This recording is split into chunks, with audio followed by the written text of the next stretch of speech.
O plenário do Supremo Tribunal Federal decidiu nesta quarta-feira, por maioria, derrubar os prazos extras dados em patentes de medicamentos e equipamentos de saúde.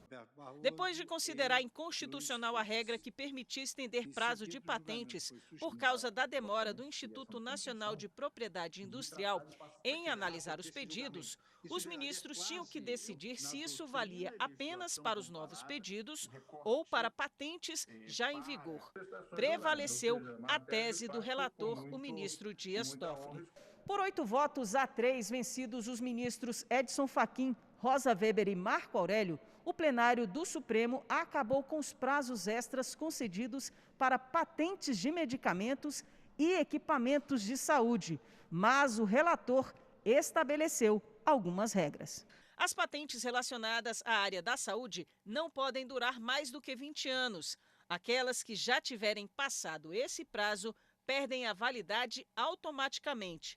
Também não pode ser concedido prazo extra se a patente já tiver sido depositada no INPI ou for alvo de ação judicial proposta até o dia 7 de abril deste ano. A crise sanitária impactou o sistema de saúde como um todo, exigindo a adaptação de estruturas, a contratação de profissionais e a aquisição de insumos, de materiais hospitalares, de vacinas e de medicamentos, seja destinados a combater a doença em si, a doença propriamente dita, mas também aqueles voltados a combater os seus inúmeros desdobramentos e complicações. Os ministros também decidiram que todas as demais patentes que já estão em vigor e não são da área farmacêutica, inclusive as com prazo maior do que 20 anos, não serão afetadas.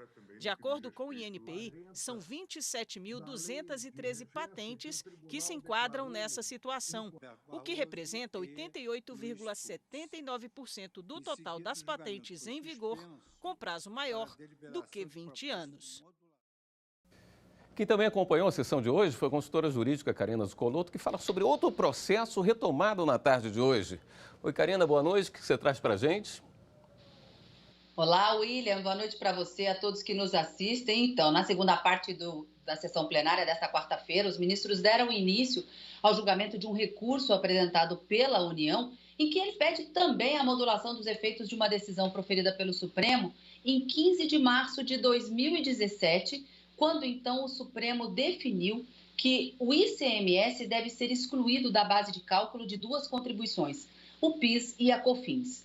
Nesse recurso, além de alegar omissão, contradição, obscuridade na decisão, no acórdão que foi proferido naquele recurso extraordinário julgado em 2017, a União pede também que haja uma modulação dos efeitos dessa decisão, ou seja, para que aquela decisão passe a valer a partir do julgamento deste recurso, cujo julgamento começou nesta tarde de quarta-feira.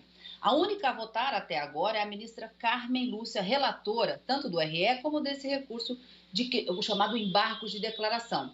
Para ela, não havia qualquer omissão, contradição, obscuridade, erro material a ser sanado, mas ela dá parcial provimento ao recurso da União para, sim, modular os efeitos dessa decisão, mas a partir da data do julgamento do recurso extraordinário.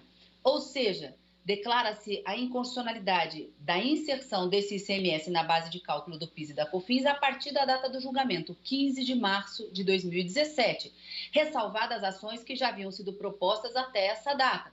O que isso significa? Que as ações que foram propostas questionando essa incidência do ICMS na base de cálculo até a data do julgamento, os contribuintes poderão ser ressarcidos. A partir dali, não se fala em ressarcimento de contribuintes.